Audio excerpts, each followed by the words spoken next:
Magandang araw mga iginagalang na manonood. Kayo ay nasa channel na Crush Moto. 2 taon na ang nakalipas mula nang lumabas ang isang episode tungkol sa kasaysayan ng mga snowmobile sa aking channel. At sa episode na iyon, bahagya ko lang tinalakay ang tungkol sa mga aerosleigh.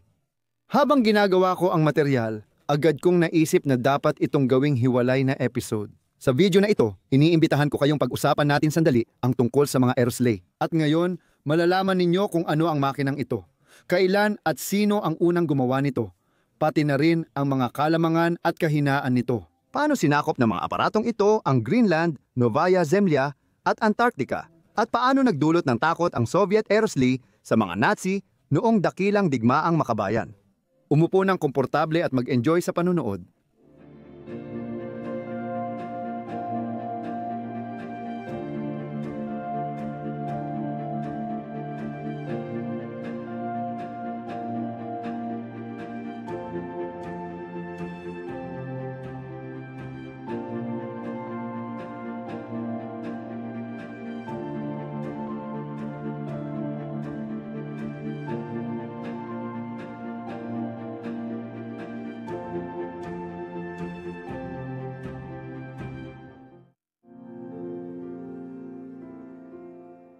Ayon sa tradisyon, magsisimula tayo sa umpisa. Nauna ang pagsilang ng aerosleigh bago lumitaw at umunlad ang iba't ibang disenyo at teknolohiya tulad ng internal combustion engine, LEC, propeller, ski at paragos. Kung wala ang mga ito, hindi mabubuo ang teknolohiyang tinatalakay dito. Ang paragos at ski ay kabilang sa pinakamatandang imbensyon ng tao at mas nauna pa sila kaysa gulong. Noong unang panahon, napansin ng tao na kung tatalian ng 2 tabla na may partikular na hugis ang kanyang mga paa, mas mabilis siyang makakagalaw sa malambot na niebe, lalo na kung ang lalim ng niebe ay higit sa kalahating metro. Mayroon ng mga ski 9,000 taon na ang nakalipas na pinatutunayan ng mga guhit sa kuweba na natagpuan sa teritoryo ng Canada, Russia at mga bansa sa Scandinavia. Kasabay halos ng ski lumabas ang mga paragos na tila nag-evolve mula sa mga hinilang sled. Pinadali ng mga kagamitang ito ang buhay ng mga tao sa mga lugar na mahaba ang taglamig na may niyebe. Gayunpaman, hindi lang sa niyebe ginagamit ang mga paragos. Maaari rin itong epektibo sa buhangin, putik o ibabaw ng lumot o lisyen. Ginamit ang paragos sa sinaunang Ehipto. Kahit na imbento ang gulong at nagbago ang transportasyon, mahalaga pa ring bahagi ng libing ang paragos sa Ehipto nang matagal. May ganitong ritual din noon sa Rusya. Narito pa ang isang kawili-wiling katotohanan. Sa Rusya bago ang panahon ni Pedro, dahil sa hindi maayos na mga kalsada at lansangan, pati na rin sa pagiging mura ng mga paragos, naging laganap ang paggamit ng mga ito bilang pangunahing uri ng transportasyon kahit sa panahon ng tag-init. Sa mga mababang lugar ng Arkhangelsk, Vologda, Olaniev at Kostroma, ginamit ang mga paragos kahit tag-init hanggang sa simula ng ika-20 siglo. At sa lahat ng panahong iyon, hinihila ang mga paragos alinman sa pamamagitan ng kamay o kaya'y nilalagyan ng mga alagang hayop bilang panghatak, mga kabayo, aso at iba pa. Ginagamit pa rin sila bilang panghatak ngayon. Ngunit ang rebolusyong industrial na sumiklab noong ika-19 na siglo ay nagbigay sa sangkatauhan ng isang imbensyon na tinatawag na internal combustion engine, isang sapat na compact at malakas na makina upang paganahin ang iba't ibang uri ng sasakyan. Ang paglitaw ng internal combustion engine sa disenyo ng mga paragos at paggamit nito sa paggalaw ay naging usapin na lang ng panahon. Isa pang mahalagang imbensyon na nagbigay daan sa paglitaw ng aerosani ay ang air screw o propeller. Isa itong makina na may mga talim na. Kapag umiikot ay lumilikha ng tulak sa pamamagitan ng pagtulak ng hangin paatras na may dagdag na bilis. Nagsimula raw ang konsepto ng air screw sa imbensyon ni Archimedes. Kilala rin ang guhit ni Leonardo da Vinci ng prototype ng helicopter na may propeller na hawig kay Archimedes. Noong Hulyo 1754 nagdaos si Mikhail Lomonosov ng demonstrasyon ng aerodynamic na modelo ng propeller. Sa modelong iyon, pinaplat ang mga talim kaya mas kahawig na ito ng modernong anyo. Ipinapalagay na ginamit ni Lomonosov ang ideya mula sa laruan ng mga batang Tsino na bambong helicopter.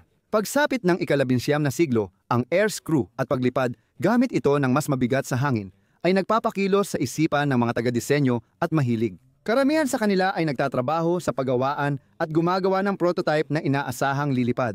Gaya ng alam ninyo, ang unang paglipad ay naganap noong ika-17 ng Disyembre, 1903 na ginawa ng mga Amerikanong magkapatid na sina Wilbur at Orville Wright. Bago ang paglipad na iyon, dekada nang sinusubok ang mga propeller sa test bench para masukat ang tulak at piliin ang tamang ilisin ng eroplano. Isa sa mga siyentistang nagtrabaho sa larangang ito ay si Sergei Sergeyevich Nezhdanovsky. Si Sergei Sergeyevich ay ipinanganak sa Moscow noong 1850 taon. Noong 1868, nagtapos siya sa unang Moscow Gymnasium. At noong 1873, nagtapos siya sa Pisika at Matematika na Departamento ng Universidad ng Moscow. Inialay ni Nezhdanovsky ang buhay niya sa pananaliksik at imbensyon sa mekanika at paglipad. Noong dekada 1880, sinaliksik niya ang mga problema sa paglikha ng mga jet na sasakyang panghimpapawid. At noong kalagitnaan ng dekada 1870 ay nagmungkahi siya ng ilang orihinal na disenyo ng mga helikopter. Hanggang 1920 matagal na nakipagtulungan si Sergei Nezhdanovsky kay Nikolai Yegorovich Zhukovsky. Noong taglamig ng 1900 at 3-1900 si Sergei Sergeyevich ang unang naglagay ng makina at propeller sa Paragos bilang bahagi ng pag-aaral sa puwersang nagtutulak ng propeller. Mabilis na isip ni Nezhdanovsky na pwedeng gamitin ang kanyang imbensyon bilang mahusay na paraan ng paglalakbay sa niebe. Ang disenyo ay naipatente. Dito ipinanganak ang Aerosani. May ilang sanggunian na kinikilala ang imbensyon ni Nezhdanovsky at tinatawag ang kanyang sledge na unang snowmobile sa mundo. Ang iba naman ay mas gustong ituring na ganoon ang semi-truck na lokomobil ni Elvin Lombard na ginamit para sa pagdadala ng mga troso. Pero pinagtatalunan pa rin kung sino ang unang gumawa ng snowmobile. Ang unang mga Aerosani ay si Sergei Sergeyevich Nezhdanovsky mismo ang nagdisenyo. Habang nagsasagawa ng eksperimento, napansin ni Sergei Sergeyevich Nezhdanovsky na nagbabago ang bilis nito ayon sa niebe, temperatura ng hangin, at iba pang panlabas na salik. Ibinahagi niya ang obserbasyon kay Nikolai Zhukovsky at sinimulan pag-aralan ang pagdulas ng mga runner sa niebe. Nakuha niya ang ilang formula para matukoy ang ugnayan ng pagbabago ng resistensya sa paggalaw sa niebe batay sa bigat at sentro ng grabidad. Ang mga konklusyong ito ay tumulong matukoy ang tamang sukat at parametro ng ski supports at agad na nagamit ang datos sa paggawa ng Aerosli. Nang lumitaw ang unang Aerosli noong 1904, nagkaroon si Nezhdanovsky ng maraming tagasunod. Iba't ibang disenyo ang iniharap ng maraming inhinyero at mahilig kabilang sina Sikorsky at Lebedev. Nagustuhan ni Yuli Alexandrovich Meller, may-ari ng DUKS sa Moscow, ang ideya ng paggamit ng kagamitang ito bilang transportasyon. Sa pabrika, ginagawa ang bisikleta, motorsiklo, kotse at kalaunan pati eroplano. May lahat ng kailangan si Yuli Meller para gumawa ng aerosleigh, pabrika, kagamitan, tauhan at pondo. Noong 1907, gumawa siya ng demonstrator ng teknolohiya. Isa itong napaka-primitibong disenyo, bakal na paragos na walang kakayahang magmaniobra o magpreno na may isang silindrong makina ng Dodgeon Boughton na may 3.5 kabayo ang lakas. Sinusubukan ni Meller ang praktikal na posibilidad ng paggalaw ng aparatong ito at ang pagpapatakbo ng paragos ay parang noong bata pa, pinapabagal gamit ang mga paa. Pagkatapos ng mga pagsubok, naglagay sila ng napapagalaw na ski sa aeroparagos. Ang pangalawang ginawang paragos ay mas mahaba at sa lahat ng palatandaan ay nilayon para sa pagdadala ng 2 tao. Ang snowmobile ay umaabot ng hanggang 16 km/h at kahit na sa pangkalahatan napatunayan ng ideya ng Aerosleigh ang sarili nito sa ganitong anyo, wala itong tsansa para sa komersyal na tagumpay. Dagdag pa, ang disenyo na parang eroplano ay nagpapabigat sa likod ng mga ski at nagpapagaan sa harap pati sa nagmamanehong ski. Dahil dito, nahirapan ang sasakyan sa pagliko at pagpreno. Ang mga saning ay ipinakita sa eksibisyon ng sasakyan sa Moscow noong Mayo 3, 1908. Di nagtagal, itinayo ni Meller ang unang mga Aerosani na maaaring gawing serye. Naging parang kotse na ang pagkakaayos nito. Ang makina ng ENV na may 40 kabayo ang lakas ay inilagay sa harap at ipinapasa ang puwersa sa propeller sa pamamagitan ng baras at kadena. Iba-iba ang tala ng mga sanggunian tungkol sa taon ng pagkakagawa. May nagsasabing, 1900 ito ginawa. Ngunit alam nating unang sinubukan ang disenyo noong Pebrero. 1911. Inorganisa ng Imperial All-Russian Automobile Club ang pagsubok ng motorized na Paragos, kasama ang sasakyan ni Adolf Kegres at iba pang disenyo. Ang Aerosani, na si Meller mismo ang nagmamaneho, ay nakatakbo ng 24 na verstas sa loob ng 46 na minuto at nakuha ang unang gantimpala. Ang karaniwang bilis ng takbo ay umabot sa 33 tuldok, 4 na kilometro bawat oras. Noong Pebrero 7, ipinakita ni Meller ang kanyang mga sanis kay Emperador Nikolai II at noong Pebrero 22 ay pinasada niya ito sa mga kalye ng Petersburg. Ayon sa ilang sanggunian, seryeng ginawa at naging matagumpay sa merkado ang mga Aerosani ng DUGS. Pero wala namang nabanggit o litrato ng mga nasisiyahang gumagamit nito sa malalawak na niebe. Posibleng hindi talaga naibenta ang mga motor na sanis. Noong 1911, base sa disenyo ng kotse ng DUGS, nagtayo ng sariling Aerosani si negosyanteng Jeltohukov. Napakasimple ng Aerosani design ni Jeltohukov. Parihabang balangkas, makina sa harap at tulak na propeller sa likod. Ang Aerosani ay may nakalagay na aviation motor na Anzani na may lakas na 15 kabayo. Pangunahing katangian nito ang pagpipiloto gamit ang pagbabago ng direksyon ng tulak. Sa manibela, umiikot ang propeller. Kaya sinubukan ni Jeltohukov na dagdagan ang liksi ng mga sanik.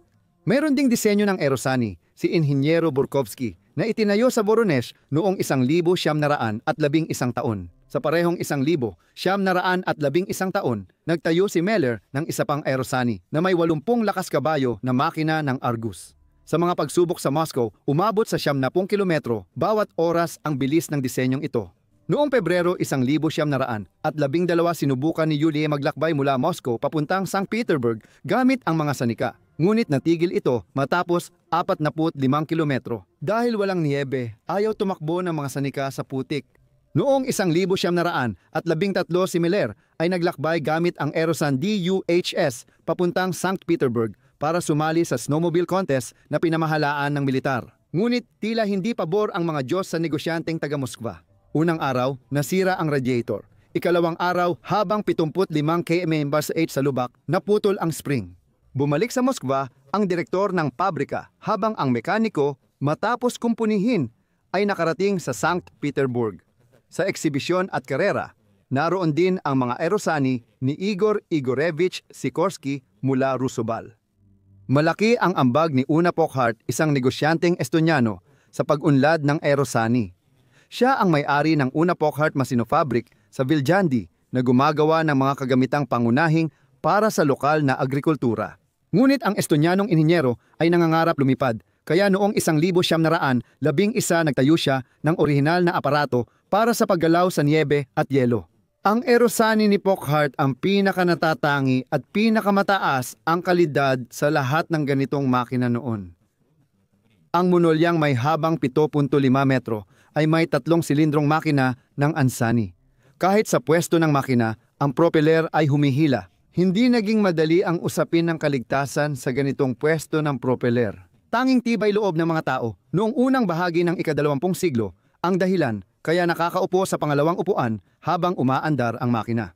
Minamaneho ang Aerosani gamit ang ski timon sa buntot. Noong Nobyembre 16, 1911, isinagawa ang unang pagtakbo sa lawa ng Viljandi. Umabot sa 30 kilometro bawat oras ang bilis ng mga sledge. Pagkatapos ng kaunting pagkukumpuni ng makina, kinabukasan ay isinagawa ang raid sa kahabaan ng lawa.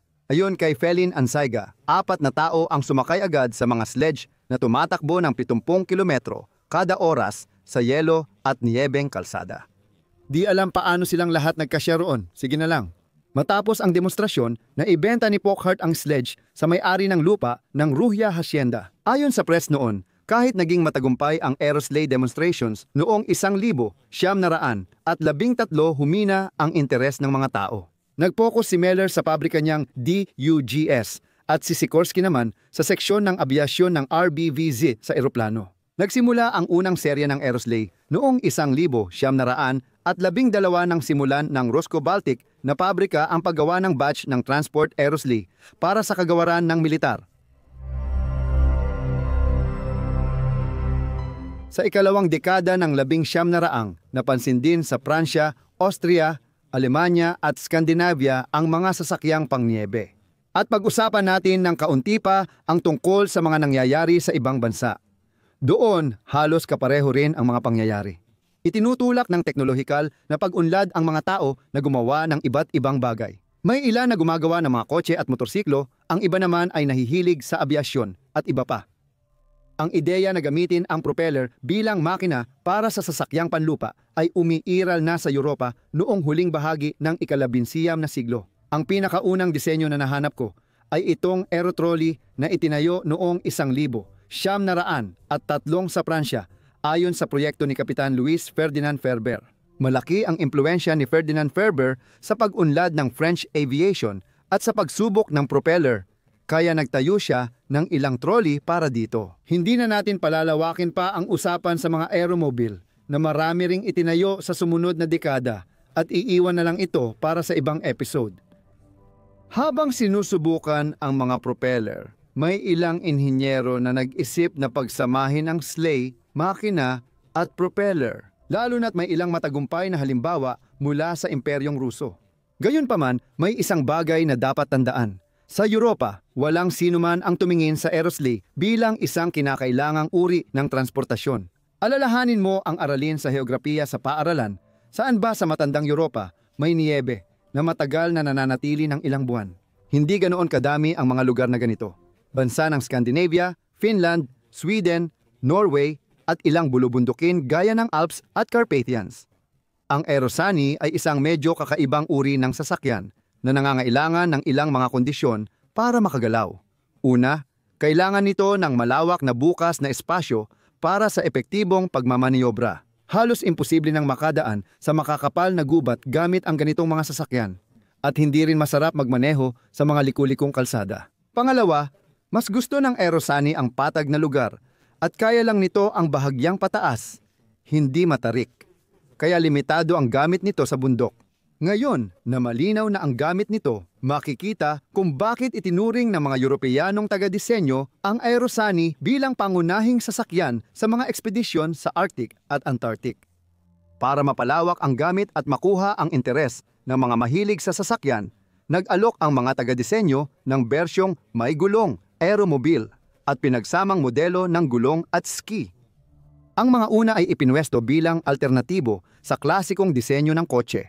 Ngunit ang posibilidad ng paggamit nito sa masikip na trapiko sa lungsod ay lubhang kaduda-duda. Ang usapin ay tungkol sa kaligtasan. Di naglaon, nagkaroon ng takip ang mga sasakyang ito para protektahan ang tao sa pinsala. Pero kahit may takip, hindi nito napigilan ang sasakyang may propeller na hipan ang lahat sa paligid, alikabok, dahon at maliliit na bato na parang mga bala.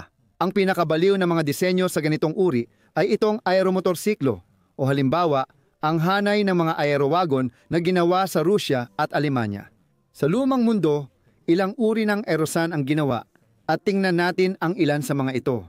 Interesante ang papel ng Douglas Mawson Frozen Flight sa pag-unlad ng teknolohiya. Nagsimula ang kasaysayan ng aerotiyaging ito noong 1910 nang si Douglas Mawson, isang Australiano at kalahok sa ekspedisyon ni Shackleton sa Antarctica. 1907, 1909 o ay nagplano ng Australian Antarctic Expedition na magsisimula sana noong 1911. Kailangan ni Mawson ng eroplano para sa paunang pagsisiyasat at search and rescue. Layunin ng ekspedisyon ang pagmamapa ng baybayin ng Antarctica sa Australian sector. Ito sana ang magiging unang eroplano sa Antarctica at bahagi ito ng pagpapakilala ng ekspedisyon, ang unang lipad sa Antarctica. Nagpunta si Mawson sa Britanya at bumili ng eroplano na Vickers. Habang nagpapakitang gilas na paglipad sa Adelaide noong 5 ng Oktubre, 1911, bumagsak ang eroplano, ligtas ang piloto at pasahero, at hindi na maayos ang Vickers. Kabiguan ito, ayon kay Douglas Mawson. Kung di na ito makalipad, gamitin na lang natin sa yelo. Inalis nila ang balot at pakpak ng eroplano bago ito dinala sa Antarctica. Matapos magtayo ng base camp, sinimulan ni inhinyero mekaniko Frank Bickerton ang pagkumpuni at rekondisyon ng Aerosani. At ang pinakamahirap na gawain ay ang paggawa ng preno. Oo, ito ang kahinaan ng lahat ng Aerosani. Noong Nobyembre 15, 1900 at 12 sinubukan ang eroplano Sunny sa pagitan ng base camp at supply depot sa Talampas malapit sa Cape Denison. Pinatunayan ng mga pagsubok na kayang tumakbo ng Aerosani ng 32 km on ATH at matagumpay na makahila ng 4 na trailer. Sa isang expedition, nagkaaberya ang makina kaya iniwan ng mga Polar Explorer ang Aerotractor. Makalipas ang ilang panahon, ibinalik ang Aerosani sa base camp. Pagkatapos ng ekspedisyon ni Douglas Muson, dinala ng mga Polar Explorer pabalik sa Australia ang makina at propeller habang naiwan naman ang balangkas sa yelo ng ika-6 na kontinente. Ang natatanging disenyo ng Aerosani na ito ay nauugnay sa Romanian na eroplano designer na si Henri Caanda. Noong ika-30 ng Oktubre, taong 1910 sa ikalawang pandaigdigang air show sa Paris, ipinakita ang isang eroplano na walang propeller. Sa madaling salita, ganoon ang itsura nito. Sa ilalim ng ilong ng eroplano, may turbina na pinapaandar ng internal combustion engine. Ganoon nalilikha ang puwersa ng tulak. Ang eroplano ni Caanda ay ginawa sa Caprone sa Italia at ang tanging lipad nito ay sa Pransya na nagtapos sa aksidente. Sa parehong taon, 1910 noong ika-2 ng Disyembre, ipinakita ang mga litrato ng Aerosan na may tagapagpagalaw ni Caanda. Ang mga sanang ito ay itinayo sa pabrika ng Despuzhols, kung saan gumagawa sila ng magagaan na bangka at mga speedboat mula sa plywood. Ang Aerosan ni Caanda ay nilagyan ng 30 kabayong lakas na makina mula sa kumpanyang Gregoire. Mula ika-3 ng Disyembre, ang mga sanang ito ay 2 linggong ipinakita sa ika-12 salon ng sasakyan sa Paris, sa booth ng Gregoire kasama ng mga kotse at makina. Sa patalastas nakasaad na ang bilis ng makina sa niebe ay 100 km/h. Noong 1912 nagtayo ng Aerosan si Conde Bertrand Marie de Lesseps ng Pransya. Matapos ang karera sa esports, si Bertrand at ang kanyang mga kapatid na sina Jack at Paul ay naging masigasig na tagapagtaguyod ng abiasyon. Pero pagsapit ng 1912, marami ng mga innovator at tagapagtaguyod sa himpapawid. Tiningnan ni de Lesseps ang hilig niya sa ibang pananaw. Noong 1912 sa isang car show sa Brussels, ipinakita niya ang maliit na 4 na gulong na sasakyang pang-isahan na may makina at propeller. Sa aeromobile ni Lesseps, ang baras mula sa 30 kabayo na makina ay dumadaan sa ilalim ng katawan at sa pamamagitan ng kadena ay pinaikot ang baras ng sistema ni Philippi. Mabilis na naintindihan ni Bertrand na hindi angkop ang makina para sa pagbiyahe sa mga karaniwang kalsada. Sa parehong panahon, nalaman niya na magkakaroon ng paligsahan ng snowmobile sa kabisera ng Rusya noong taglamig. 1913. Ginawang Aerosani ni de Lesseps ang kanyang imbensyon matapos subukan ang pinagsamang bersyon.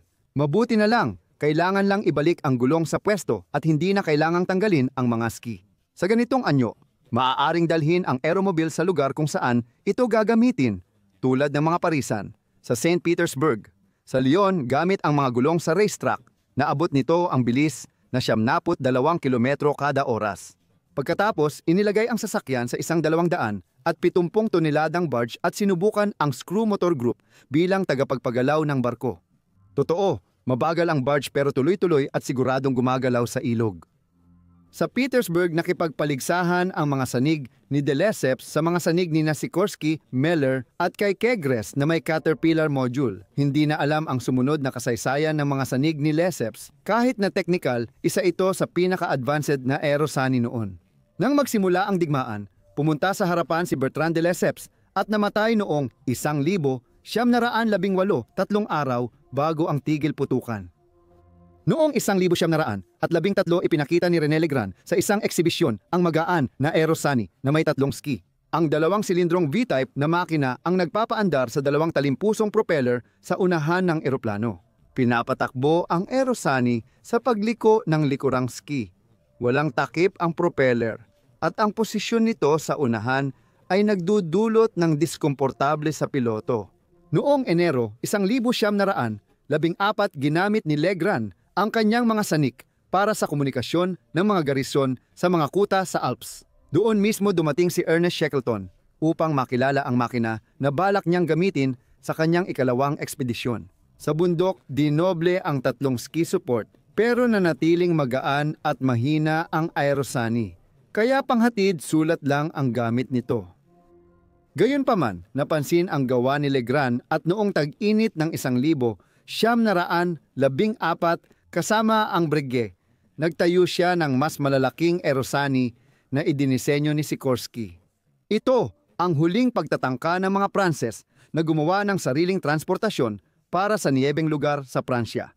Sumiklab ang unang digmaang pandaigdig, kaya hindi na nagkaroon ng oras ang mga Pranses para sa eksperimento sa Alps. Dahil neutral ang Switzerland at naging kaalyado ang Italia, hindi inaasahan ang digmaan sa bundok at niyebe.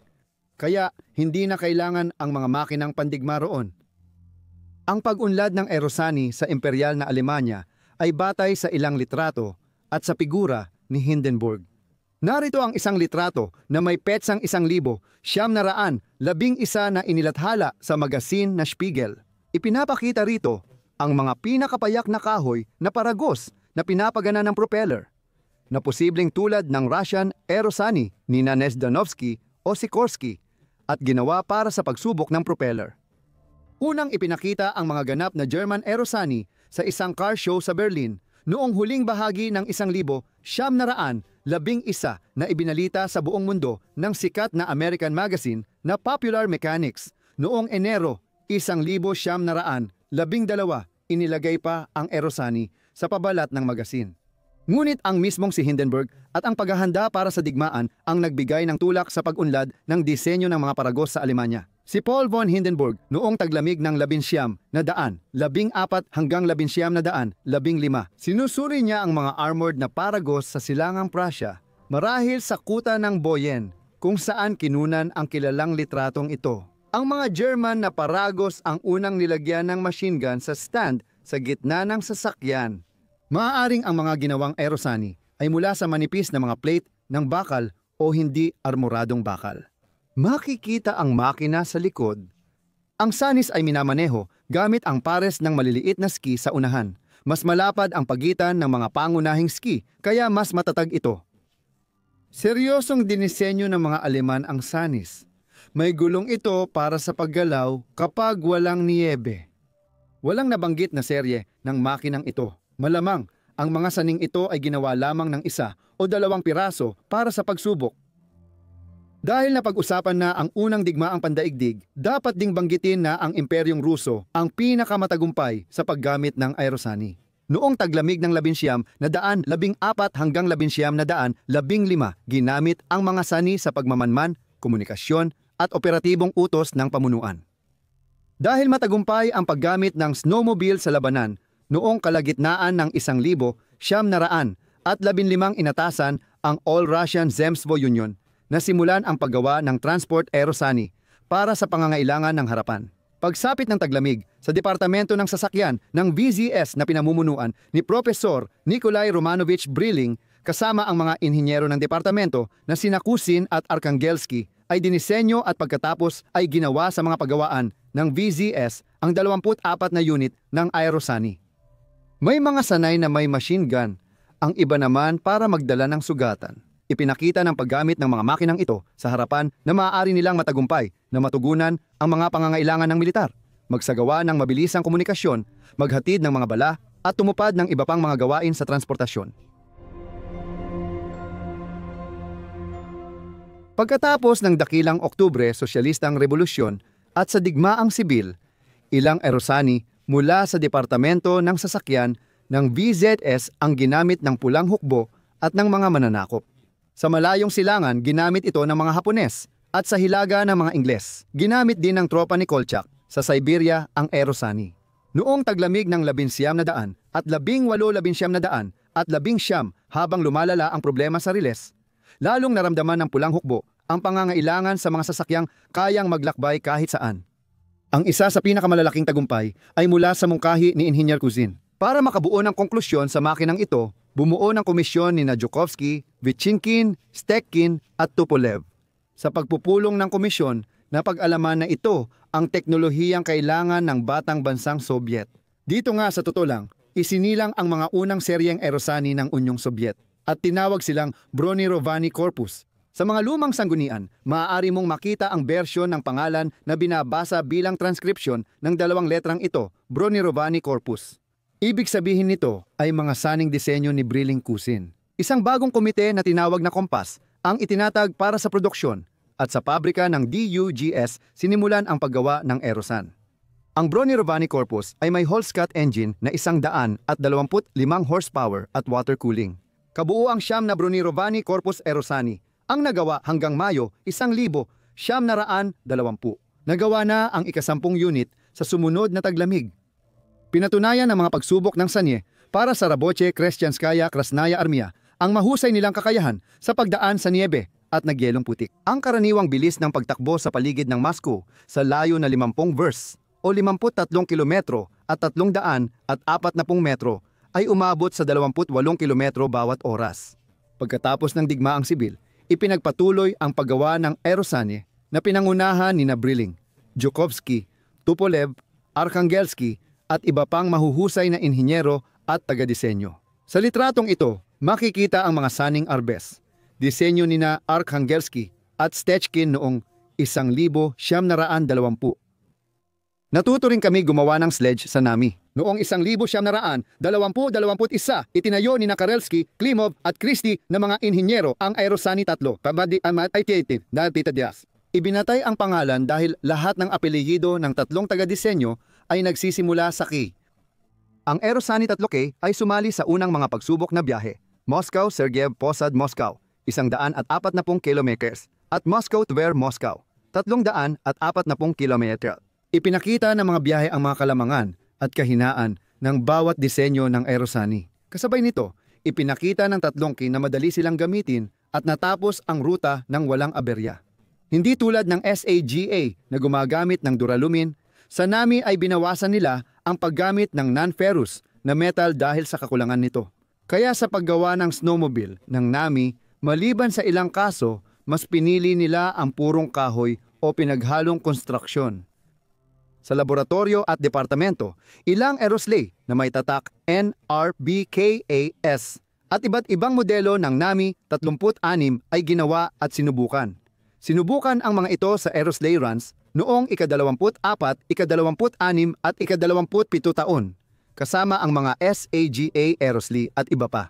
Batay sa eksperimental na datos at pagsusuri ng resulta ng takbuhan, pinaganda ang disenyo at inilabas ang mas detalyadong guhit. Sa paggawa ng mga unang sleigh ng Nami, pangunahing ginamit ang mga hindi na ginagamit at dating nagamit na mga makina.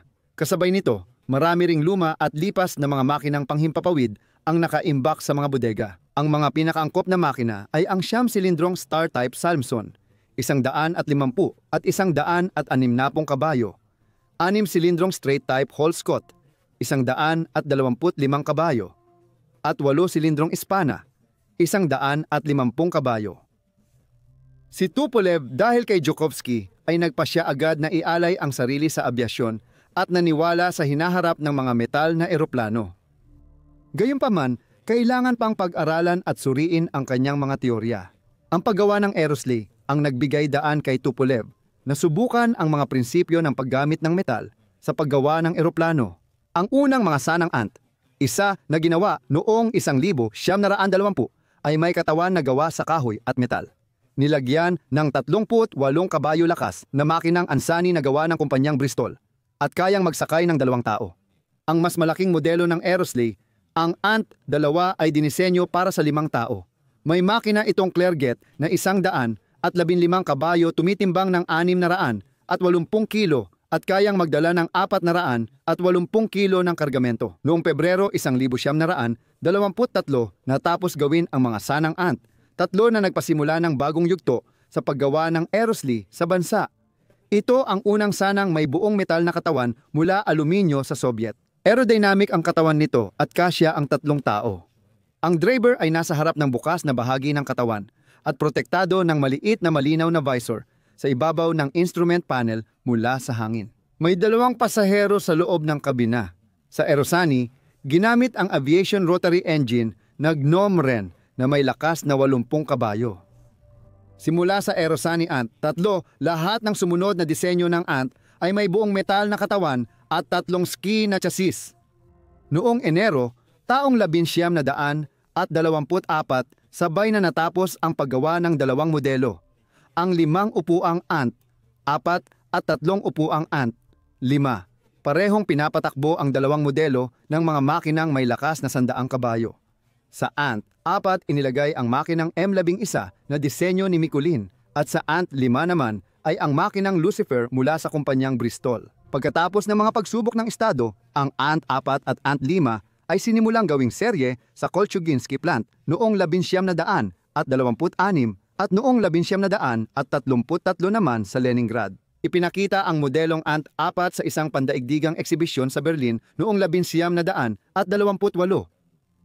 Noong taglamig ng 1929, isinagawa ang unang eksperimento ng linya ng Koreo sa Cheboksar at Kanash gamit ang mga aerosani. Noong Enero-Pebrero, 1,930 ang Ant-4 na may makinang Lucifer ay lumipad ng 5,200 at 60 kilometro nagdala ng 200 at 44 na pasahero at naghatid ng 1,132 kilo ng kargamento.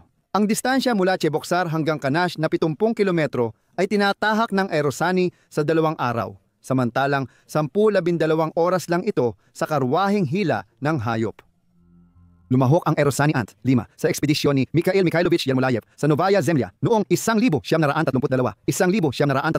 Inaasahan ng mga siyentipikong Sobyet na sa tulong ng aerosani ay makakapag-organisa sila ng komunikasyon sa pagitan ng mga base. Walang nag-alala na bukas ang kabina ng Ant-5.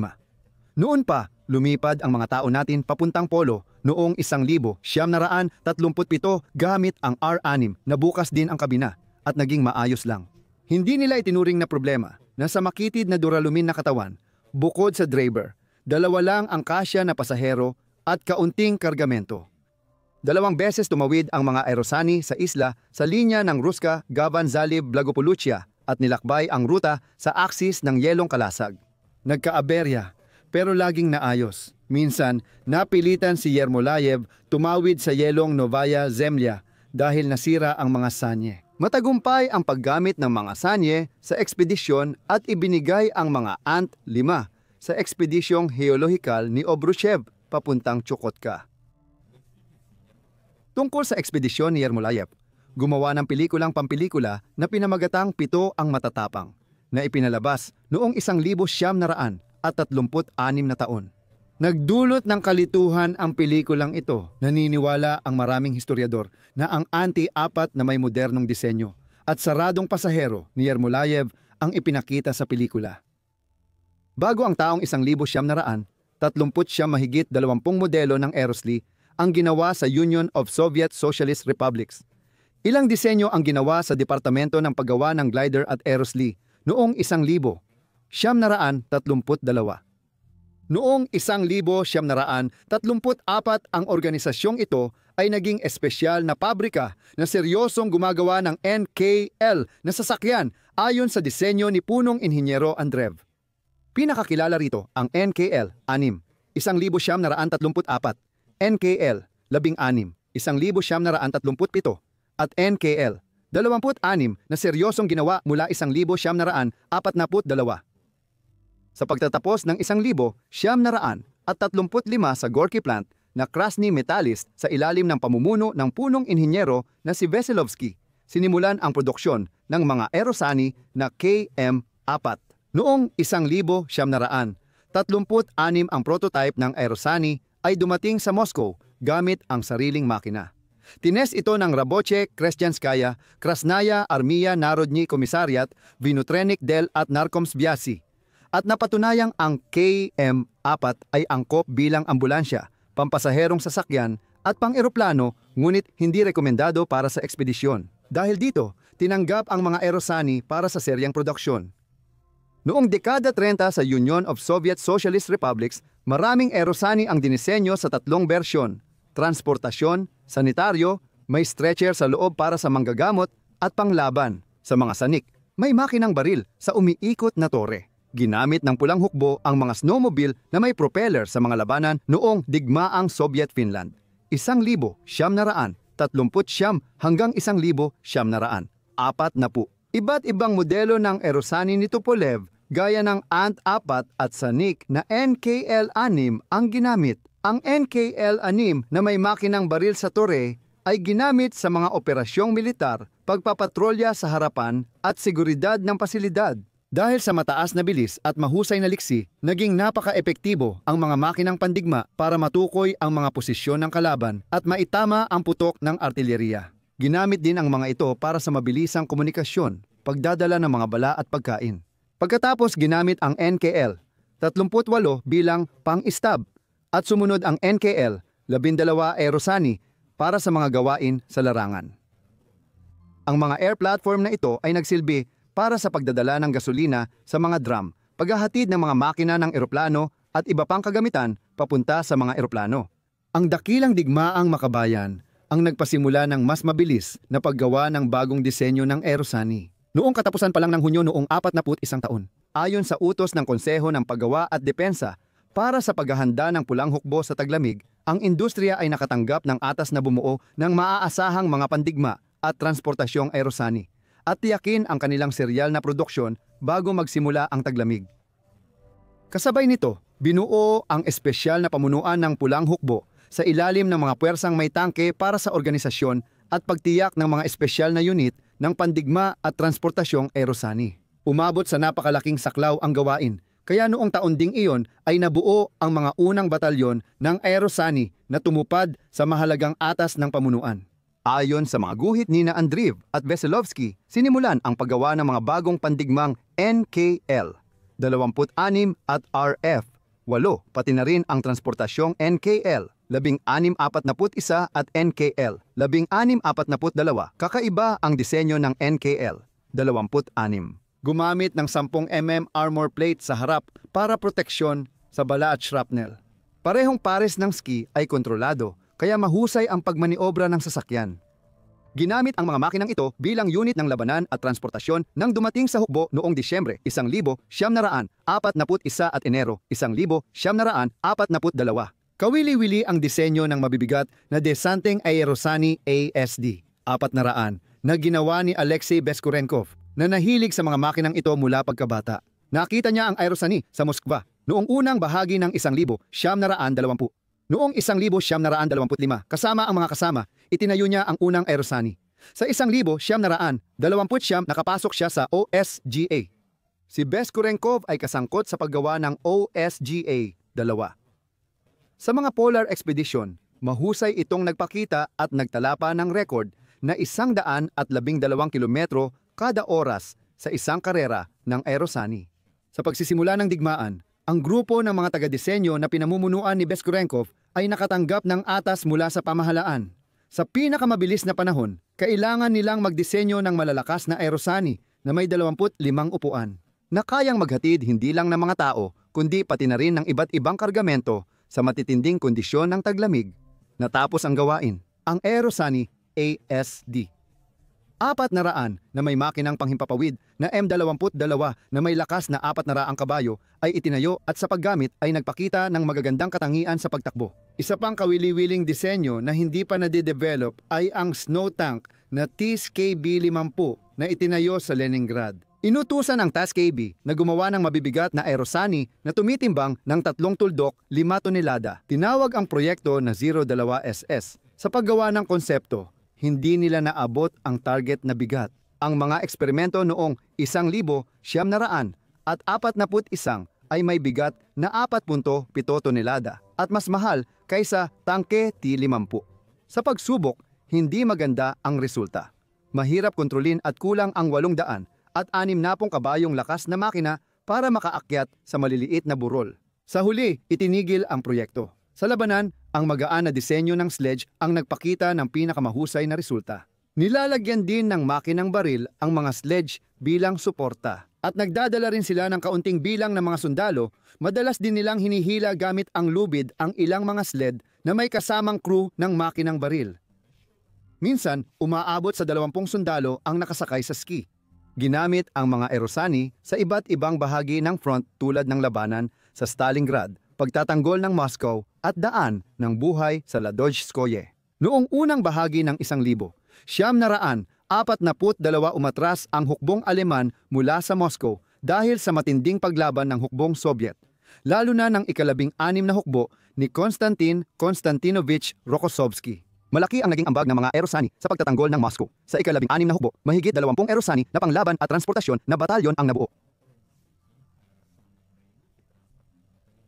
Madalas binanggit ni Rokossovsky sa tungkulin ng sundalo ang makinang ito. Matinding takot ang dulot ng Erosani sa mga Nazi noong taglamig ng 1942 sa niyebeng halos metrong kapal na nagpapabagal sa mga tangke. Mabilis umatake ang Erosani battalions kasabay ng malalakas na ugong ng propeller.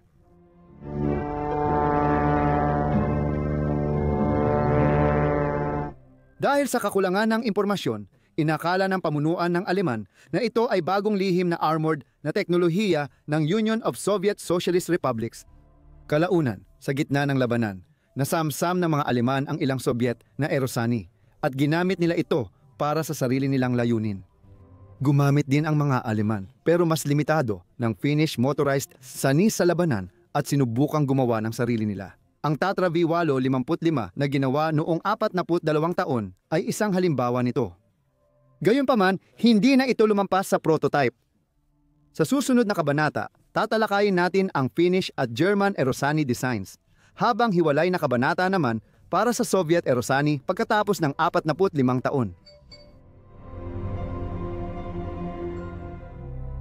Sa kwento, tila hindi pinansin sa ibang bansa ang mga disenyo ng ski, motor, at propeller, pero hindi ito ganap na totoo. Sa ikatlong kabanata, tinalakay natin ang mga Erosani mula sa Europa at natapos sa unang digmaang pandaigdig. Gayunpaman, hindi naging malaking hadlang ang unang digmaang pandaigdig sa pag-unlad at paggawa ng mga Erosani. Ang iba't ibang mga pangyayari noong panahong iyon ang siyang naglagay ng lahat sa tamang lugar. At pagkatapos ng digmaan, ang pagbuo ng mga Erosani ay pangunahing isinagawa ng mga bansa na may malalawak na lugar na natatabunan ng niyebe sa mahabang panahon. Kabilang sa mga ito ay dapat banggitin ang Finlandia, Canada, Estados Unidos at ilang iba pang mga bansa. Mas o hindi gaanong aktibo, gumagawa na ng mga Erosani sa Finlandia mula pa noong huling bahagi ng 1910 at 10 dekada. Sa simula, mano-mano lamang at pagkatapos ay sa pinakamalaking pabrika ng eroplano sa Finlandia, ang Balteon Lento Konettekdas. Ang taga-disenyo ng mga sanang ito ay si Arva Tervasma, isang empleyado ng hukbong panghimpapawid ng Finlandia. Noong taong 35, Tenlenius ang apelido niya. Lahat ng Erosani ng mga Finlandes noong panahon ng ikalawang digmaang pandaigdig ay gawa niya. At oo, sa maraming larawan ay kinailangan kong takpan ang solar na simbolo ng Ikatlong Reich para hindi ma-block ang YouTube. Ang unang Erosani ng Finlandia ay naitala noong unang taon ng kanilang kalayaan. Ang prototype ng maliit na Erosani ay itinayo sa Santa Hamina Airport noong 1919. Noong parehong taon, nagdisenyo rin si Aser Järvinen ng sarili niyang sled. Malaki at mabigat itong estruktura na may 3 ski at kayang sakyan ng 15 tao. Ang mga sled ay may Ben na makina na 150 kabayo ang lakas. Pagkatapos ng pagtatapos ng digmaang sibil sa Finland noong 1920, 20 ang isang Finnish na Jaguar na nagngangalang Arva Tenlenius ay sumali sa Air Force at puno ng pag-asa na maging isang mahusay na piloto. Ngunit isang insidente sa paggawaan ng eroplano ang sumira sa kanyang pangarap nang mapasukan ng metal na tinga ang mata ni Tenlenius. Masama ang naging epekto nito sa talas ng kanyang paningin. Kaya kinailangan niyang kalimutan ang tungkol sa mga susunod pang paglipad. Noong 1921, inilipat siya sa Santa Hamina at doon niya nakilala ang Aeroslay ni Järvinen. Sobrang humanga si Arva kaya nagsimula siyang gumawa ng sarili niyang mga disenyo. Ang unang mga sleigh na ginawa ni Arva ay may 3 ski tulad ng disenyo ni Järvinen. Pero ang mga sumunod na modelo na ginawa niya ay may 4 na ski. Ang unang gamit ng Aeroslay ng Polar na mananaliksik ay sa ekspedisyon ni Alfred Wegener noong 1931. Noong 1911, gumamit din si Douglas Mawson ng Aerotractor sa ekspedisyon dahil napilitan siyang gamitin ang sirang eroplano na Vickers. Bumalik tayo kay Wegener. Ang Aleman na meteorolohista at heopisiko ay bihasang manlalakbay na noon at 50 na ang edad. Si Wegener din ang nagpasimula ng teorya ng pag-anod ng mga kontinente. Si Alfred ay nagpunta upang pag-aralan ang Greenland Ice Sheet at isinama niya sa ekspedisyong ito ang 2 Finnish aerosled na gawa ni Arva Tervasma. Sinubukan muna ang mga sled bago ang ekspedisyon sa Finland at nasiyahan sila. Pagdating sa Greenland, nalaman nilang hindi gumagana ang makinang ito sa malambot na niyebe. Maaaring mahina ang makina o baka mabigat ang kahoy na ski. Pero malamang, Pareho ang dahilan. Kailangan pa nilang akyatin ang yelong kalasag sa pamamagitan ng paghila sa Erosani paakyat sa matarik na yelo. Sa huli, hindi maganda ang ipinakita ng mga Sani. Kinailangan nilang dalhin ang pagkain at gamit sa ASMIT station, gamit ang mga aso emergency sa layo na 400 kilometro. Matapos ang ekspedisyon noong 31, iniwan ang Erosani sa gilid ng yelo, tinanggal ang makina at dinala pabalik sa Alemanya. Aktibong dinevelop ni Arva Tribasma ang mga Paragos para sa militar ng Finland at Alemanya. Sa simula ng Winter War at ikalawang digmaang pandaigdig, malaki na ang na-improve sa ski Aerosani. Ginamit ang kanyang mga Paragos noong digmaan para sa transportasyon tuwing taglamig sa pagitan ng Finland at Norway at sa pagpapatrolya sa mga hangganan ng Finland. Pag-alis niya sa hukbong himpapawid noong 1946, naging teknikal na direktor si Arva sa pabrika ng bala sa Kuopio hanggang 1949 nang maging managing director siya hanggang sa magretiro noong 1956. Noong taglamig ng 1941 hanggang 1942, nakaharap ng mga Aleman sa labanan ang mga Soviet na may mga Aerosani. Para sa Wehrmacht, makatuwiran lang na magkaroon din sila ng ilang kagamitan na kayang sumugod sa malalalim na nyebe. Noong tag-init ng 1941 hindi gumagawa ang industriya ng Alemanya ng Aerosani. May alternatibong disenyo mula Finland, ngunit kakaunti lang ang mga ito. Ginamit ng mga tauhan ni Hitler ang mga nakuhang Soviet na motor hanggat kaya.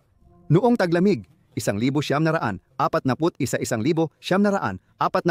humiling ang Wehrmacht sa industriya ng sasakyang transportasyon para sa operasyon sa malupit at niyebeng Russia. Hindi gaanong prioridad ang utos na ito, kaya't hindi rin ito masyadong kumikita. Kaunti lang ang gustong tumanggap ng gawaing ito.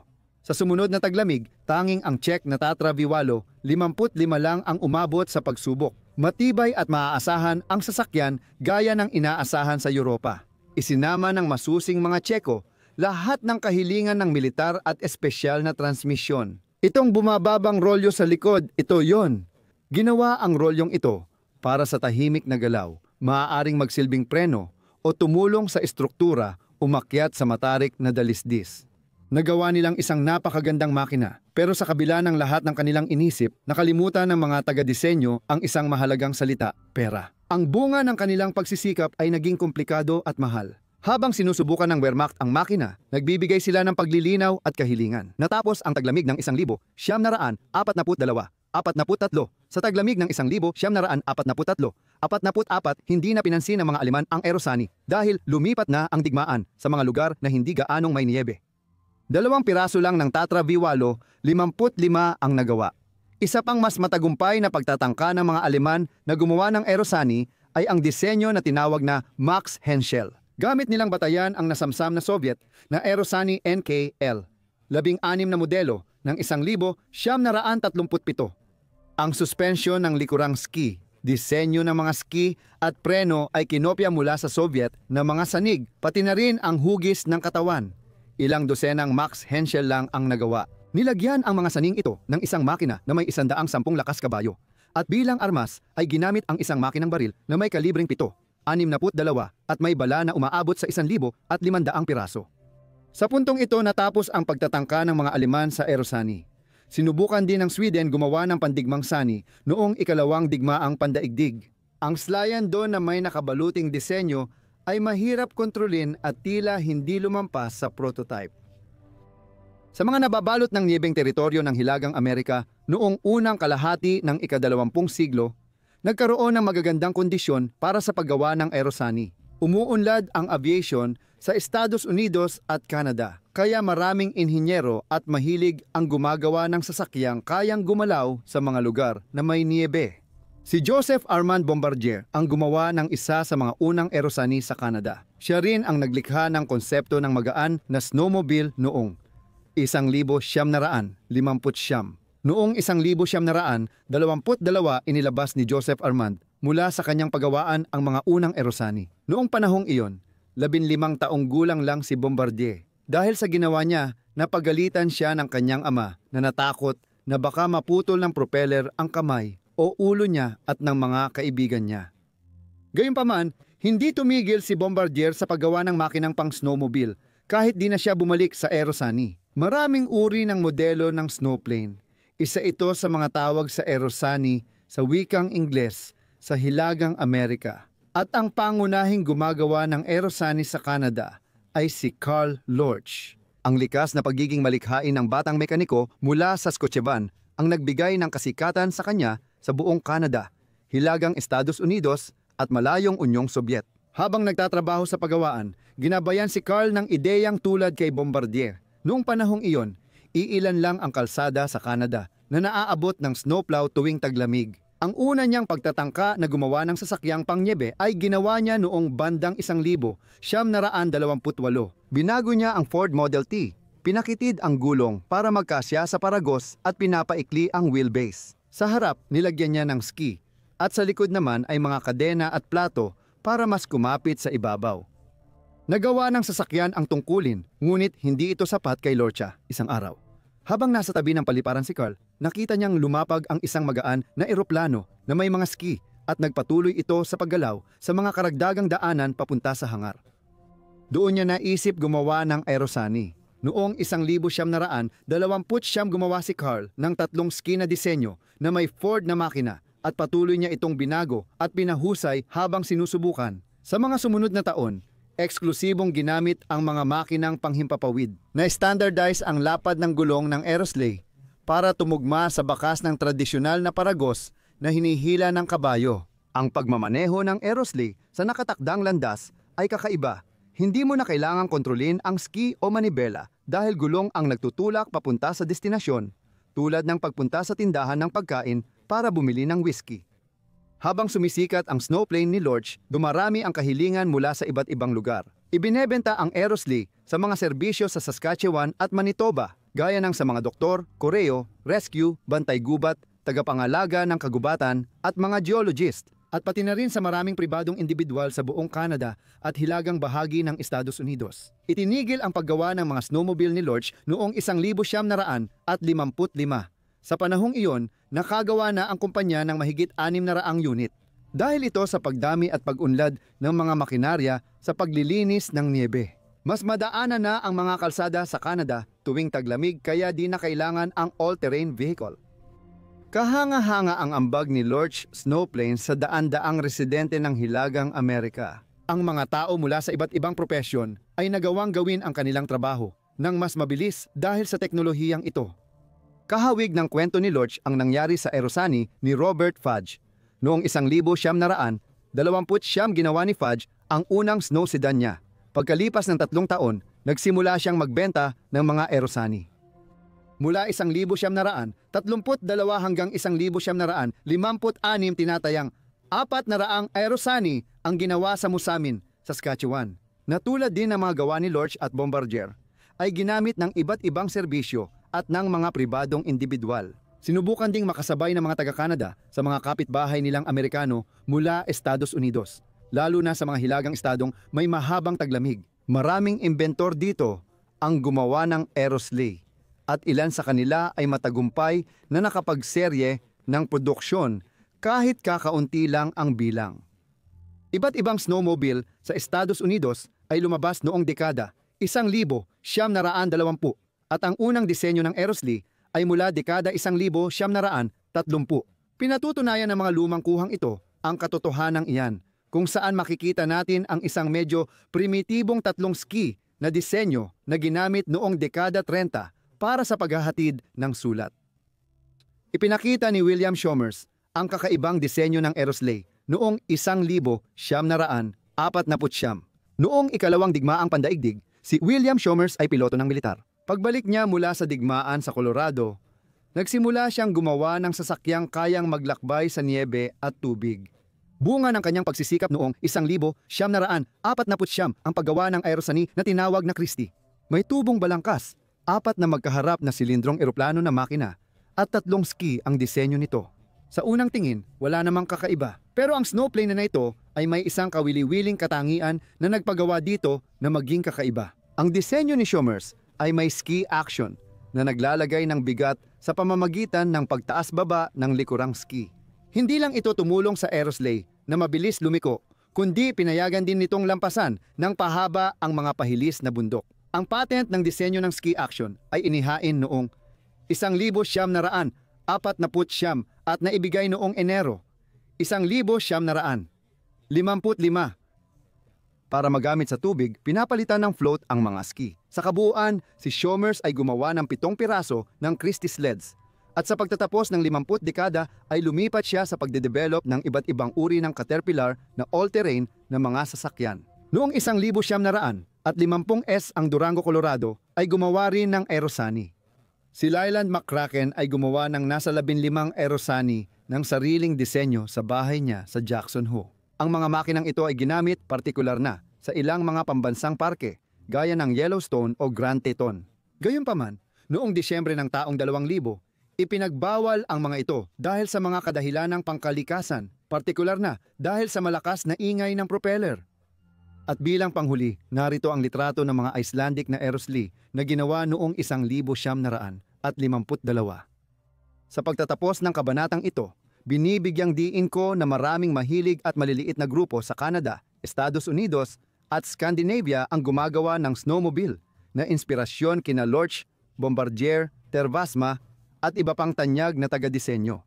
Iisa lang ang layunin nila: padaliin ang buhay tuwing mahaba at malamig na taglamig.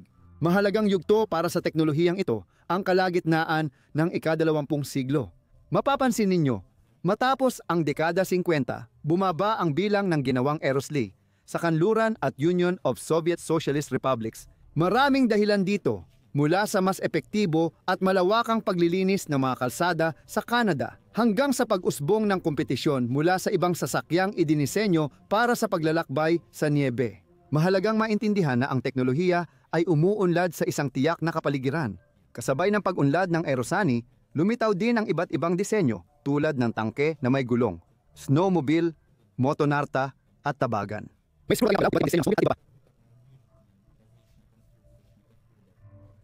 May kanya-kanyang kalamangan at kahinaan ang bawat uri ng makinang ito. At oo, kailangang aminin na nang lumabas ang magagaan, malalakas at matitipid na snowmobile noong dekada 60 na talo nila ang mga Aerosani. Balikan natin ang Unyong Sobyet noong panahon ng dakilang digmaang makabayan. Pagkatapos ng digmaan, karamihan sa mga transport Aerosani ay inilipat para magamit sa pambansang kabuhayan. Inilipat sa Ministry ng Komunikasyon ng Russian Soviet Federative Socialist Republic ang malaking bahagi ng NK-26 at NKL-16. Sila ang naghatid ng Koreo sa mga regular na linya sa mga ilog ng Amur, Lena, Ob, Hilagang Dvina, Pechora at iba pa. Noong kalagitnaan ng 50, pinag-usapan ang pagpapalit ng lahat ng Aerosani. Dahil sa matagal na paggamit, malaki na ang sira ng mga bahagi at kagamitan nito. Kinailangan ng bansa ng mga Sobyet ng mga bagong disenyo. Ang pagbuo ay ipinagkatiwala sa ilang mga tanggapan ng disenyo at isa sa mga ito ay ang KB Kamova. Sa pagtatapos ng 1,950 dinevelop ang Aerosani Sever 2 batay sa sasakyang Pobeda. Nagsimula itong gawin serye noong 1,950 sa Progress na pabrika ng eroplano, lungsod ng Arsenyev, Primorsky Krai. Isa itong medyo kakaibang disenyo. Ang katawan ng sasakyang Pobeda ay inilagay sa 4 na ski. Sa usapin ng makina, una nilang balak gamitin ang 100 at 60 kabayo na M11F. Pero iginiit ni Kamov na gamitin ang mas malakas na 200 at 60 kabayo na AI-14R. Sapat ang lakas nito para mapatakbo ang Aerosani na may bigat na 2.4 na tonelada sa malalalim na niebe na may pinakamataas na bilis na hanggang 60 kilometro kada oras. Noong 1,950 mga 100 unit ng Sever 2 ang ginawa. Karaniwan, 12,000-15,000 kilometro kada taon ang tinatakbo ng mga ito sa rutang pang-Koreo. Ginamit ang mga sasakyang ito sa Siberia, sa malayong silangan at sa Kazakhstan. Ang paglabas ng Pobeda na may ski matapos ang mahabang tigil sa paggawa ng Aerosani ay naging isang masayang pangyayari. Gayunpaman, medyo kontrobersyal ang disenyo dahil ang paggamit ng katawan ng kotse para sa Aerosani ay simula pa lang ay isang masamang ideya. Sa totoo lang, hindi idinisenyo ang katawan ng kotse para sa bigat at puwersang dinaranas ng motorized sanis. Ayon sa estadistika, Ang puwersang nararanasan ng fuselage ng Aerosani ay 5 beses na mas malaki kaysa sa katawan ng karaniwang kotse sa matigas na kalsada. Hindi naging matagumpay ang proyekto at sa kalagitnaan ng dekada 60, inalis na sa operasyon lahat ng Sever 2 matapos ang ilang aksidenteng mabuti na lang walang namatay. Nagpasya ang mga taga-disenyo na sa susunod na proyekto, minimal na lang ang pagbabago at eksperimento. Sundin ang tamang paraan ng abyasyon. Lumabas ang mga Aerosani K-30. Tinawag sila ayon sa parehong prinsipyo na ginagamit sa mga helikopter ng KB Kamov. Sinasabi ng iba na ang K-30 ay RAV minibus na may ski, pero mali ito. Ang katawan ng K-30 ay ginawang kahawig ng maraming van noong mga panahong iyon, pero ginawa ito gamit ang ibang teknolohiya. Hindi mula sa mga welded na steel panel, kundi mula sa mga sheet ng riveted duralumin, katulad ng sa fuselage ng mga eroplano at helicopter. Mula sa paggawa ng sasakyan, hiniram lang ang steering system at ilang maliliit na bahagi. Pareho ng Sever 2, ang K-30 ay may 260 horsepower na makinang AEI, 14R, at kayang tumakbo ng hanggang 100 kilometro bawat oras. Ang Aerosli ay kayang magdala ng 600 kilo ng karga o 8 tao. Natapos ang paggawa ng unang prototype ng K-30 noong Disyembre 1961, nagpasya silang gumawa ng maliit na batch para sa iba't ibang pagsubok. Pagkalipas ng 1 taon, Disyembre 62, handa na ang batch na may 6 na piraso. Isang makina agad ang ibinigay para sa pagsubok ng tibay at ipinadala ito sa Komsomolsk na Amure, 2 naman sa Yakutsk. Pagdating ng katapusan ng 1964,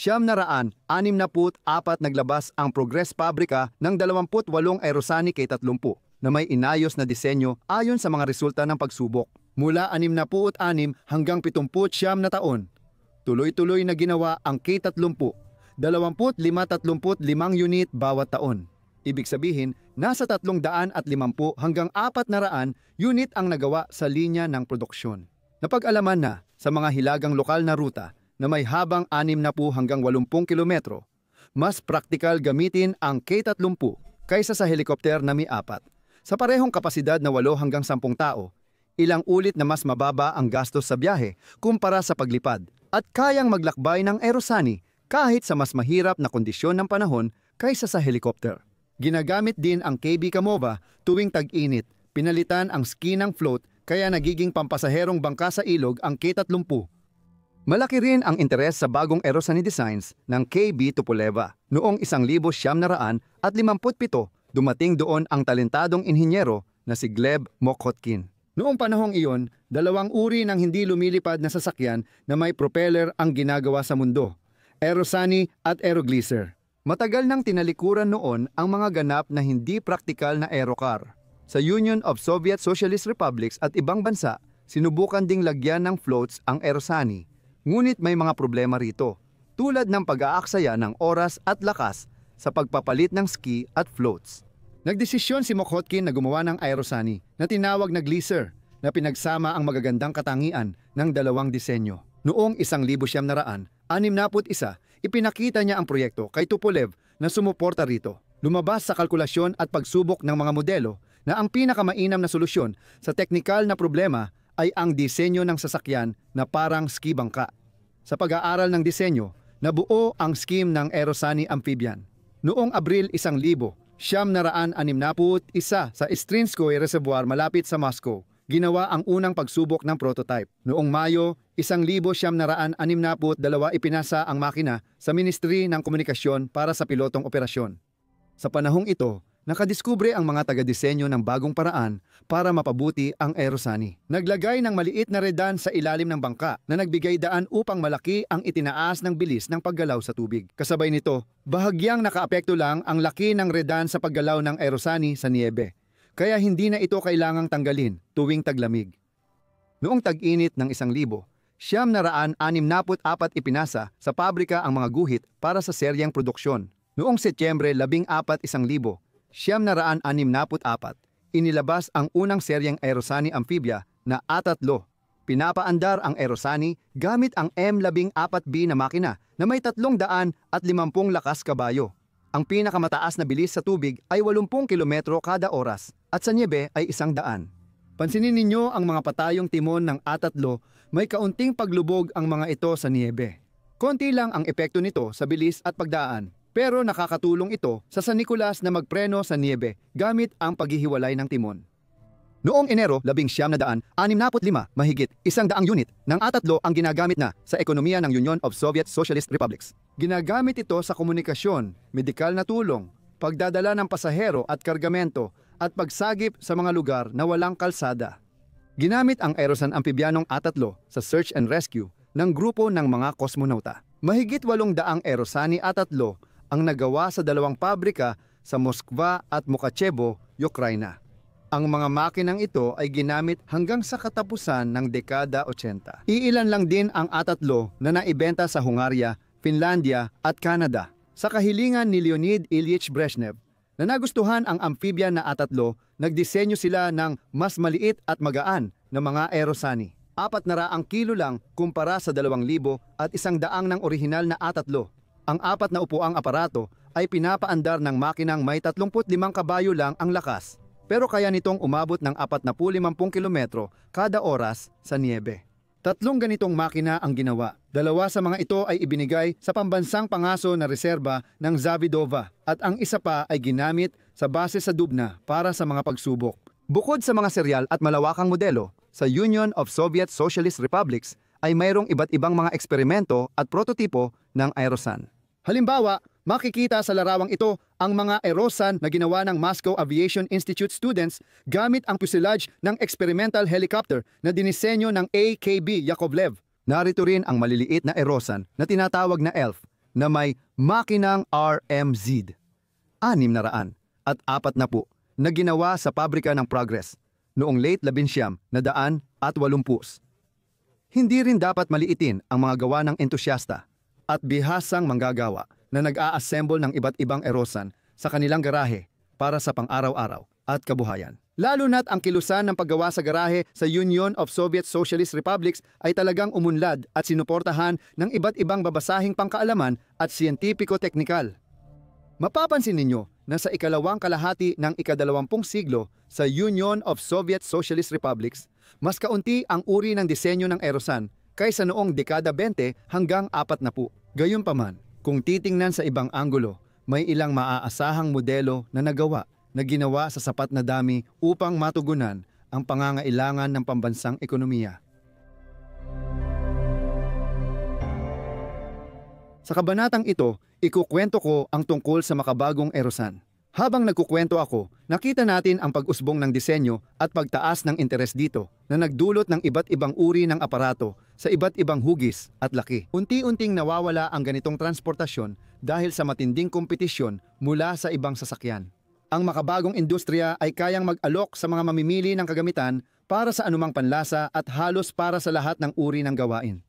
Kadalasan, kapag pareho ang bilis at kakayahan ng mga sasakyan, mas pipiliin ng tao ang mas murang bilhin, madaling gamitin at mababa ang gastos kada kilometro. Ang mga Aerosani ay umiiral at ginagawa pa rin ng maramihan hanggang ngayon at ginagamit talaga sa mga lugar kung saan ito ay kapaki-pakinabang at praktikal. O ngayon mas ginagamit ito ng mga ahensya o opisyal na sektor. Ang karamihan sa kanila ay ginagamit ng mga Postal Service, MCHS, ilang ahensya, Philippine National Police at syempre may ilan din sa sandatahang lakas. Talakayin natin ang mga makabagong disenyo na may ski at propeller mula sa tagapagmana ng Unyong Soviet, ang Rusya. Sa palagay ko, hindi na kailangang ipaliwanag na mabagal ang paggawa ng disenyo ng Aeroslay noong perestroika. Marahil ang pinakaunang mga Aeroslay sa makabagong Rusya ay ang mga sasakyang tinatawag na YUKON. Ang ideya na gumawa ng Aeroslay Glisser ay pumasok sa isip ng taga-disenyo na si Vadim Vyloshnikov noong taong 1972. Ibinahagi niya ang ideya niya sa mga kaibigan niya. Nabuo ang grupo ng mga nagpasimuno at sa loob ng 3 buwan, nakagawa sila ng gumaganang modelo. Sinimulan na rin ang paghahanap ng pondo. Nagustuhan ng YUKON ang ideya at sinimulan noong 1973 ang unang modelong YUKON. Ang Aerosani bangka ay may bigat na 200 kilo at kaya ring magdala ng parehong bigat. Pinapagana ito ng RMZ engine na may 30 kabayong lakas Interesante ang ilalim ng YUKON. Isa ay elastiko dahil sa mga inflatable na bahagi. Noong 1976 na lugi ang YUKON dahil sa problemang pinansyal. Naghiwa-hiwalay ang grupo ng mga nagpasimula at nagpatuloy si Vadim Vyloshnikov sa paggawa ng sariling mga disenyo. Nag-eksperimento siya gamit ang makina mula sa sasakyang AK na may 45 kabayo ang lakas. Gamit ang VIK-HR, 30 na motor ng bangka, agad nagkaroon ng tagasunod ang Amphibian A3 ni Mokotkin at di nagtagal gumawa rin ng kahalintulad na aparato ang ibang kumpanya. Pagkatapos ay nalaman na sa Florida, gumagawa rin sila ng mga katulad na makina na tumatakbo sa mga lokal na latian, pero kaya ring maglakbay sa tubig, niebe at yelo. Noong kalagitnaan ng 1970 dekada sa KB Tupolevo, sinimulan ang ikalawang henerasyong amphibian na AES-2 na kamakailan lang ay ginawa ng serye. Ang AES-2 ay may suspension sa pagitan ng ilalim at katawan, kaya mas komportable ang biyahe gamit ang amphibian na ito at nababawasan ang stress sa mga bahagi, kaya mas tumatagal ang mga ito. Pinalitan ang 350 HP aviation engine ng A3 ng 150 HP ZMZ automotive engine na mas madaling i-maintain. Upang hindi gaanong maapektuhan ang bilis ng sasakyan, nilagay ang propeller sa isang singsing, kaya tumaas ng 30% ang hatak ng AES. Bukod sa KB Tupolevo, may ilan pang mga kumpanya sa Russia na gumagawa ng Aerosani. Ilan sa mga modelo ng Aerolodka ay inilalabas sa ilalim ng tatak na nerpa. Ang mga modelong 550 at 600 at 50 ay mga amphibious na disenyo na kahawig ng gawa ni Tupolev. Gumagawa ang patrol mula sa Ratov ng kahawig na disenyo na pinagsasama ang bentahe ng bangka at sanig. Ginagamit ang ganitong kagamitan sa iba't ibang serbisyo, pati ng mangingisda, mga ngaso, at mahilig sa ganitong aktibidad. Ginagawa ngayon sa Finland ang amphibious tetramaran na Arctica, na espesyal para sa pagtatrabaho sa matitinding kondisyon ng Arctic na hilaga. Ginagamit ang Arctica ng mga heologo, manggagawa sa langis at gas, MCHS at border guard. Ang pangunahing kalamangan ng Arctica sa ibang makina ay ang kakayahan nitong lampasan ang mga toros at makalabas mula sa tubig papuntang yelo na hanggang 70 sentimetro ang taas. Ang dalawang seksyong pagkakaayos ng makina, hiwalay na kabina ng crew at makina kasama ng independenteng sistema ng mga pontoon floats ay nagbibigay ng dagdag na katatagan kapag umaandar sa hindi pantay na lupain. Ang katawan ay gawa sa pinalakas na plastik. Ang power unit ay isang Steyr diesel na may lakas na 250 kabayo. Sa Estados Unidos, ginagamit ang iba't ibang makinang may truck para sa all-terrain na teknolohiya. Sa mainit na estado gaya ng Florida at Louisiana, karaniwan ang paggamit ng iba't ibang airboat at glisser. Hindi ko rin isinasantabi ang paggamit ng Aerosli at amphibian sa militar. Kahanga-hanga ang bagong record ng 10 kataong koponan na gumamit ng 3 ski Aerosli sa pagtawid ng yelong simboryo ng Antarctica. Nangyari ito noong 2010 taon. May kasamang mga sasakyang all-terrain ang Aerosli. Natapos ang 1,946 km sa 300 at 3 oras. Sa video, tila sinusubukan ang Aerosli na ito hindi sa Antarctica dahil may mga puno. Sa pamamagitan nga pala, ang aparato ay nilagyan ng opposite mula sa BMW. May mga maliliit na gumagawa ng Aerosli sa Finland, Canada, Norway at Switzerland. Patuloy na nabubuhay ang imbensyon ni Sergei Nezhdanovsky sa walang katapusang niyebeng kapatagan. Mga kaibigan, sa malawak na kwentong ito, medyo detalyado nating tinalakay ang Aerosli, ang ilan sa kanilang mga teknikal na katangian, kasaysayan ng ganitong uri ng teknolohiya, mga kawili-wiling modelo, pati na rin ang iba't ibang mga katotohanan tungkol sa paggamit ng mga disenyong ito. At mabuti na lang at hindi ko sinubukang ikwento ng detalyado ang tungkol sa mga ito sa episode tungkol sa snowmobile. Hindi ko inaangkin na ganap na tama ang lahat at hindi ko rin isinasantabi na maaaring may mga bagay akong nalaktawan o nagkamali ako habang nagkukwento. Kung may nais kayong itama o idagdag, ilagay sa komento. Gayunpaman, naniniwala ako na naging masagana at sapat na kawili-wili ang material. Kayo na ang bahalang magpasya kung karapat-dapat ba itong panoorin o hindi. Kung nagustuhan ninyo ang kwento, maging aktibo at mag-subscribe sa channel kung hindi pa kayo nakasubscribe.